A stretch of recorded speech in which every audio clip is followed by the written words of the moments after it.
박근혜 정부 비선실세 최순실 씨 최서원으로 개명을 했죠. 최 씨에 대해서 검찰이 파기환송심에서 징역 25년을 구형했습니다. 최 씨는 국정농단이 기획 조작된 가짜뉴스로 시작돼서 음모로 꾸며졌다고 억울함을 호소했습니다. 강희경 기자입니다.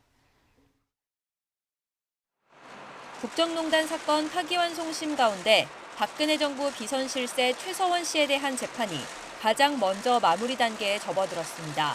최 씨 측이 박근혜 전 대통령과 손석희 JTBC 사장 등을 증인으로 신청했지만 받아들여지지 않으면서 세 차례 공판 만에 심리가 종료된 겁니다. 특검과 검찰은 서울고등법원에서 열린 결심 공판에서 최 씨에 대해 징역 25년을 선고해달라고 재판부에 요청했습니다. 앞선 1, 2심 때와 같은 구형량인데 다만 벌금과 추징금은 대법원 전원합의체 판단 취지에 따라 2심보다 줄었습니다.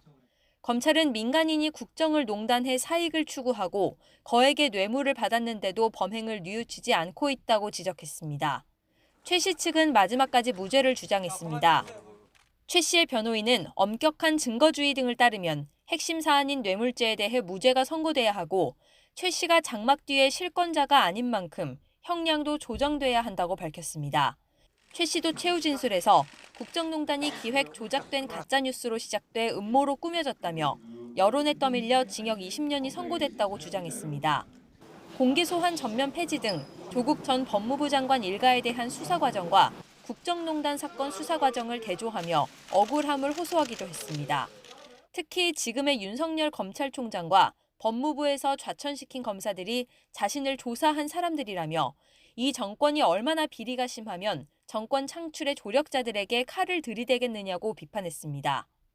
앞서 항소심 재판부는 최 씨에게 징역 20년을 선고했지만 대법원 전원합의체가 지난해 8월 강요 혐의 일부를 무죄로 봐야 한다며 사건을 돌려보내 파기환송심이 진행됐습니다.